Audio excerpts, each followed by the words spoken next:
Salut à tous, nous n'avons pas de définition de ce qui constitue une découverte incroyable. Nous gardons simplement les yeux grands ouverts et les oreilles attentives, et nous prenons note de tout ce qui capte notre attention. Ces choses peuvent être nouvelles ou anciennes, petites ou grandes, artificielles ou naturelles. Tout ce qui nous intéresse, c'est de savoir si elles constituent des découvertes fantastiques, et tout ce que vous êtes sur le point de voir dans cette vidéo l'est. C'est parti. Découverte de squelettes humains. Retour à Londres pour une autre découverte réalisée par l'archéologie du musée de Londres. Cette découverte date également de 2013 et c'est l'une des découvertes les moins agréables mais les plus fascinantes que le musée ait jamais faites. Lors de fouilles effectuées avant la construction d'une nouvelle ligne ferroviaire, l'équipe a trouvé pas moins de 14 squelettes humains alignés en rangée au coin de Charterhouse Square à Farringdon. Des scientifiques ont été convoqués sur les lieux pour effectuer des tests et ces tests ont daté les squelettes de la fin des années 1340. Si nous mettons toutes ces informations ensemble, il est très probable qu'il s'agisse d'une fosse commune de la peste noire. Une consultation des archives écrites de l'époque de la peste noire a plus tard confirmé la création d'un cimetière dans la région de Farringdon, ce qui semble confirmer la théorie. Les cimetières étaient submergés lorsque la peste noire était à son pire, résultant en 50 000 personnes enterrées dans des fosses funéraires créées à la hâte à Londres en seulement 3 ans. Aussi grave que la situation ait été à Londres, elle était encore pire dans le reste du monde. À la fin de la peste noire, 20 millions de personnes avaient perdu la vie. Pointe de lance en verre vert. Après avoir passé quelque temps en Angleterre, nous nous dirigeons maintenant vers l'Australie pour jeter un œil à cette magnifique pointe de lance en verre vert qui a été trouvée sur l'île de Rottnest en juin 2017. L'artefact est d'une teinte de verre si belle qu'elle pourrait presque passer pour une émeraude. La découverte de l'objet a été très fortuite. Le professeur Len Collard de l'Université d'Australie occidentale était en mission de recherche sur l'île avec un groupe d'étudiants lorsque l'un d'eux a repéré un objet scintillant dans les sous-bois.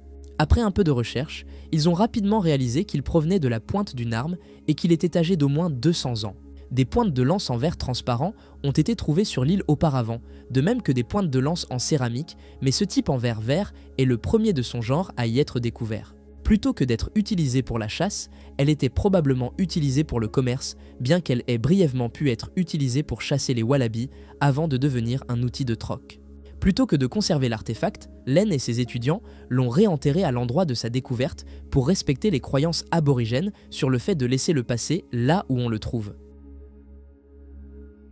Figurine moustachue. Au début de l'année 2021, des archéologues au Royaume-Uni ont réalisé des fouilles planifiées et une enquête sur le domaine de Wimpole dans le Cambridgeshire. Ils ont découvert un certain nombre d'artefacts anciens, mais aucun n'a autant retenu leur attention qu'une petite figurine du 1er siècle. Cette petite figurine en métal, vieille de presque 2000 ans, conserve encore tellement de détails qu'il est possible de distinguer qu'il s'agit d'un homme et qu'il a une moustache.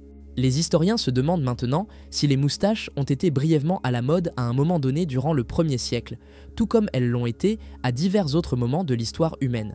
La figurine mesure à peine 5 cm de haut, mais pourrait valoir des dizaines de milliers de dollars. La zone où elle a été trouvée intéresse les archéologues du Royaume-Uni depuis qu'une enquête en 2018 a révélé qu'il s'agissait du site d'un ancien établissement fondé pendant l'âge du fer et qui avait duré jusqu'au début de l'ère romaine. Malgré les connexions romaines, la figurine représente très probablement Cernunnos, qui était un dieu de la fertilité selon les croyances celtiques. Tombe égyptienne ancienne. Tout le monde ayant eu droit à une sépulture somptueuse dans l'Égypte ancienne n'était pas un pharaon. Parfois, il n'était même pas nécessaire d'être membre de la famille royale ou d'appartenir à une famille d'élite.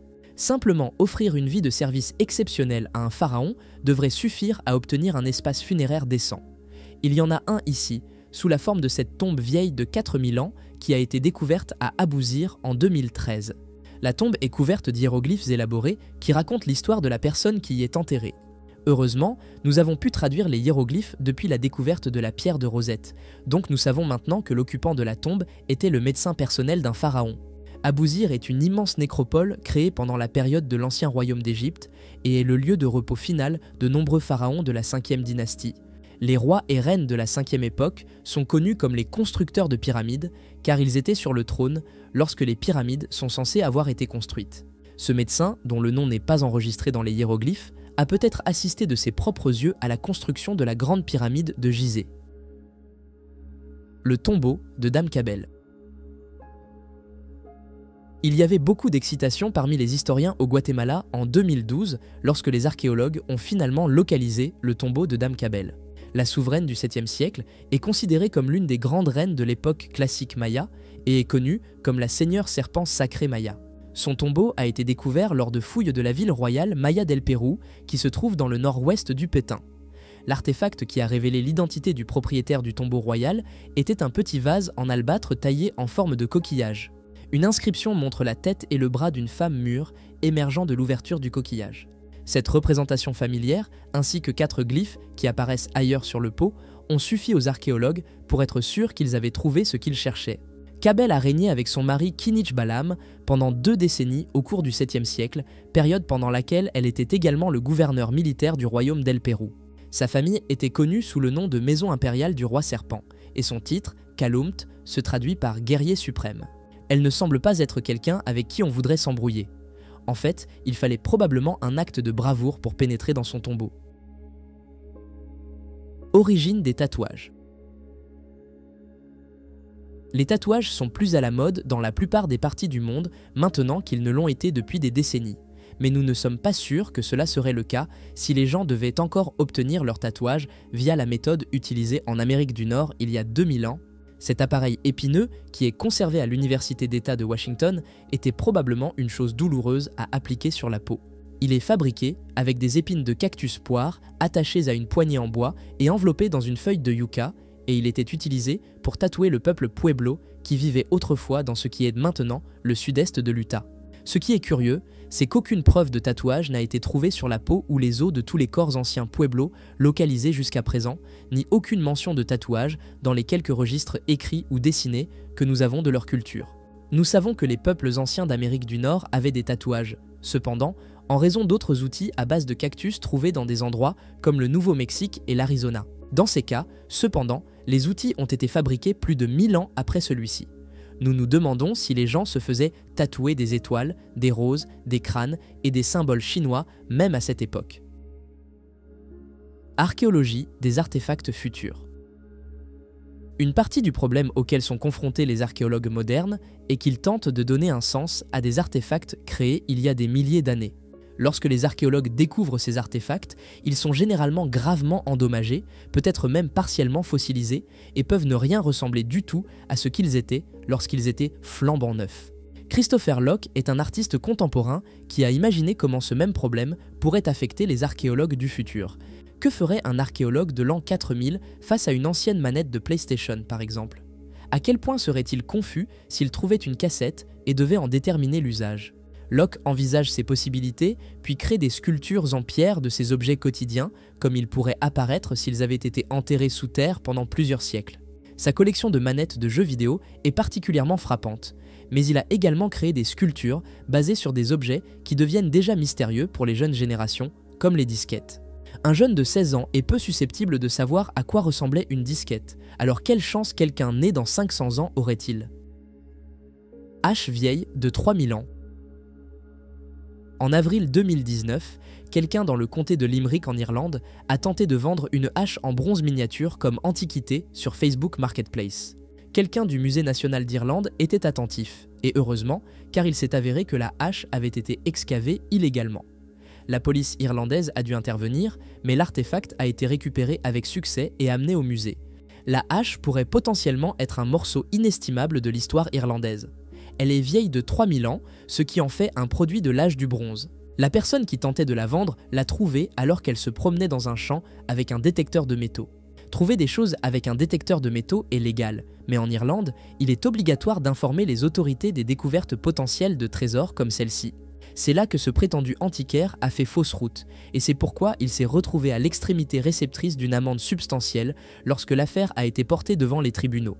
La hache était probablement utilisée pour le travail du bois plutôt que pour la guerre, mais cela ne la rend pas moins précieuse. Révélation ancienne d'Avebury. La plupart des personnes regardant cette vidéo auront entendu parler de Stonehenge en Angleterre. Certains d'entre vous ont peut-être aussi entendu parler du cercle de pierre d'Avebury, qui est un autre monument en pierre ancien non loin de Stonehenge. L'idée de découvrir quelque chose de nouveau à propos de quelque chose d'aussi ancien que le cercle de pierre d'Avebury peut sembler ridicule, mais en 2017, nous avons découvert que le cercle de pierre comprenait autrefois un carré. Le monument a pris plusieurs centaines d'années à construire et à étendre, commençant il y a environ 5000 ans. L'anneau extérieur, à peine visible aujourd'hui, est le plus grand d'Europe avec plus de 300 mètres de diamètre. L'enquête de 2017 sur le site impliquait l'utilisation d'un radar pénétrant le sol et d'une enquête de résistance du sol à Avebury pour la première fois, et les résultats ont révélé l'existence de monuments mégalithiques qui se tenaient autrefois à l'intérieur du cercle. Au cœur même du cercle se trouve un monument en forme de carré qui pourrait potentiellement être la structure la plus ancienne du site. Si c'est le cas, tous les cercles auraient vraisemblablement été construits autour de lui, et donc, quelle que soit la structure en pierre, elle devait être extrêmement importante. Une fouille complète du site pourrait potentiellement nous en dire plus, mais jusqu'à présent, cela n'a pas encore eu lieu. Tombe de Dame Dai. En l'an 168 avant Jésus-Christ, l'épouse de Li Kang, le marquis de Dai et chancelier du royaume de Changsha dans la Chine ancienne, est décédée à l'âge de 50 ans. Son nom était Xin Jui. Son mari, le cœur brisé, lui construisit la tombe la plus magnifique de son époque, puis organisa la préservation de ses restes par une méthode inconnue, bien supérieure à la méthode de momification utilisée par les anciens Égyptiens. La tombe de Xin Jui a finalement été redécouverte par des archéologues en 1968 et ils ont eu un choc en l'ouvrant. Les restes de cette noble femme, désormais connue sous le nom de Dame Dai, étaient encore doux au toucher et souples, au point où les ligaments peuvent encore se plier. Elle possède encore tous ses cheveux, sa peau et ses organes internes. Âgée de plus de 2100 ans, elle est la momie la mieux préservée au monde. Les efforts que son mari a déployés pour la protéger ont dû aider à son état de conservation. Elle a été enterrée à l'intérieur de 4 cercueils disposés l'un dans l'autre et enveloppés de 20 couches de soie fine. Le véritable secret, cependant, est le liquide rouge dans lequel elle était immergée dans son cercueil. Les scientifiques n'ont jamais pu identifier sa composition. Sculpture romaine rare. Revenant sur le sujet des découvertes de l'époque romaine au Royaume-Uni, cette sculpture romaine en parfait état a été découverte par une équipe de l'archéologie du musée de Londres en 2013. C'est une sculpture vraiment frappante à contempler. Elle représente un aigle saisissant un serpent qui se tord dans son bec. La pièce a été trouvée dans une zone de terrain qui était à l'époque destinée à la construction d'un immense hôtel. L'hôtel a depuis été construit, rendant ainsi toute investigation supplémentaire du terrain impossible. La statue est dans un état si bon que les experts étaient initialement inquiets qu'elle soit une création plus récente, soit un canular. Mais les spécialistes ont pu confirmer qu'elle avait été réalisée au plus tôt au IIe siècle. Bien que les serpents et les aigles apparaissent fréquemment dans la symbolique romaine, la scène représentée ici est plus typique de la Syrie et de la Jordanie. L'aigle représente le bien et le serpent le mal. Une sculpture comme celle-ci serait très probablement utilisée dans un contexte funéraire, il se pourrait donc qu'il y ait ou qu'il y ait eu un cimetière ou un mausolée de l'époque romaine sur ce site. Les archéologues n'ont détecté aucun signe d'un tel lieu de sépulture, mais alors la nature imminente du projet d'hôtel signifiait qu'ils n'avaient pas longtemps pour chercher. Mosaïque de l'époque byzantine. Il y a peu de découvertes anciennes aussi agréables à regarder qu'une mosaïque bien faite, regardons-en donc une tout de suite. Cette magnifique œuvre d'art de sol est une mosaïque de l'époque byzantine qui a été découverte par l'autorité des antiquités d'Israël à Kibbutz Beit Kama en 2013. Selon les experts responsables de la découverte, la mosaïque a environ 1500 ans. La même équipe d'archéologues a finalement mis au jour les restes d'un établissement ancien entier sur le site, mais la mosaïque reste la partie la plus jolie de celui-ci. Elle est de telle taille, 12 mètres de long et 7 mètres de large, qu'elle devait faire partie d'un bâtiment public. La mosaïque dépeint une variété d'objets et de motifs, y compris des amphores utilisées pour transporter du vin, des ponts, des colombes mangeant des raisins et des motifs géométriques.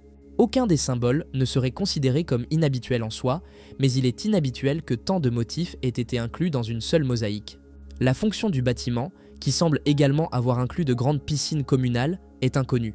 Cela ressemble beaucoup à des bains publics pour nous, mais les experts en Israël pensent différemment.